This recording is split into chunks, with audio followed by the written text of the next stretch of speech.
गोबांमा रांमारिनि फेन्सिल हायनो हाय नायतुगि रमुखा बिशालगड़ थानानि police सालब्रुम ब्रुम याक्सी याग्रा अबहाय रायजा जाति मानित्लां तंगिबो याफांनो रमिमान्याखौ police फियाबा नखल बसकांगो लुकु बसकांगो रमि फुनुकमानि bye फानो अ फालनाय रगबो दरसेया हंके उकुलगो तामो कक टं आबनो नायतुंनानि नांगो हनै सालाय तंमो सा नुकजाकसिया ग्लुकरक सालब्रुम ब्रुम रायजा जाति तिजाक रगनो रमि तंगो हंके बरनो सुंतिनि बि तामनि रमिमान्या याफां अबनो सुमुन कतर ताबो लुकुरमनि बसकांगो ঘটনা এরকম খবর পাই যে থানা থেকে যে বিএসএফ ক্যাম্পের 1 নম্বর গেটের পাশে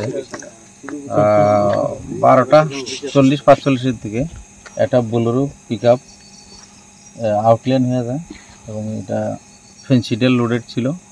তো আমরা এসে কিছু ফেন্সিডেল মাটিতে পড়ে গেছে পেডি, কিছু গাড়িতে ছিল। টোটাল আমরা 40 পেডি ফেন্সিডেল পেয়েছি আর কিছু খুচরা পেয়েছি। স্যার কাউকে আটক করতে পেরেছেন? স্যার কাউকে পাওয়া যায়নি, গাড়ি যখন আউটলাইন হয় তখন তারা চলে গেছে এখান থেকে। আমরা এসে মালগুলি আর গাড়িটা পেয়েছি, আমরা ইনভেস্টিগেশন করে বের করব। গাড়ির নাম্বার আছে, কিছু কাগজপত্র পাওয়া গেছে গাড়িতে। স্যার ঘটনাটা কোন জায়গাতে হয়েছে? ঘটনাটা বিএসএফ এর 1 নম্বর গেটের একটু দক্ষিণ দিকে।